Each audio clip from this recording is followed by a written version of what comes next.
we can use SPS to convert numbers into z-scores. So to do that, you will enter your data into SPSS, and I am using just the example from the notes. If you want to pause, you can sure take a minute and enter those in as well. Once you do that, you're going to click on Analyze and go to Descriptive Statistics. And under Descriptive Statistics, we're going to click on the Descriptives option. So Analyze, Descriptive Statistics, and then Descriptives. In there, we're going to double click on Score so we can move it over into our Variables option.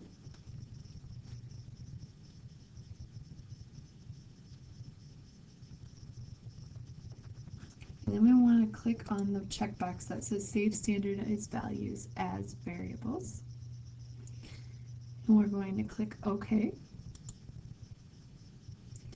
And then it gives us this little box, which isn't really going to be super helpful unless we want to figure out our mean and standard deviation, which it does tell us our mean is 57.3 and our standard deviation is 15.6. What we really want to look at is our standardized scores. So to do that, you want to switch over to Data View. And to do that, you can just switch back over. Mine leaves it open as two separate windows, so I'm assuming yours does. So if you go back to the next window, it should save them in their own column there. And to give you a little bit better explanation of what this means, basically they're computing the z-score for each of these values based on the entire data set's mean and standard deviation. So if you go back to that original window, we had a mean of 57.3. and we had a standard deviation of 15.6.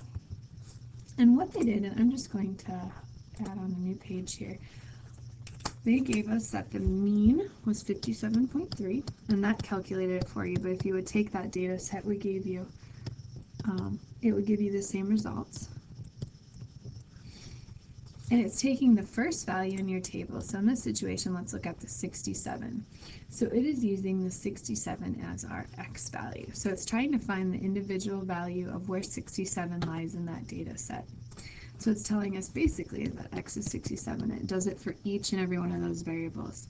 And then it runs it through the z formula. So our x is 67.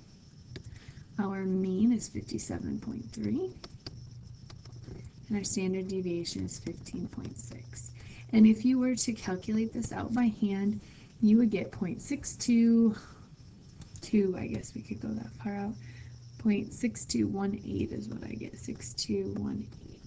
Okay, and if we go back to SPSS, we get a very, very similar number.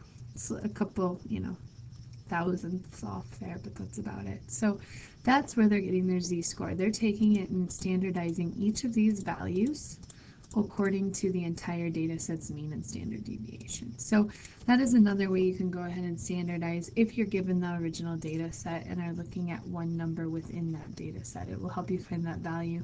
Then from there you can look your 0.621 up in your table in the back of the book, which would give you the proportion of values greater than or less than that in your data set.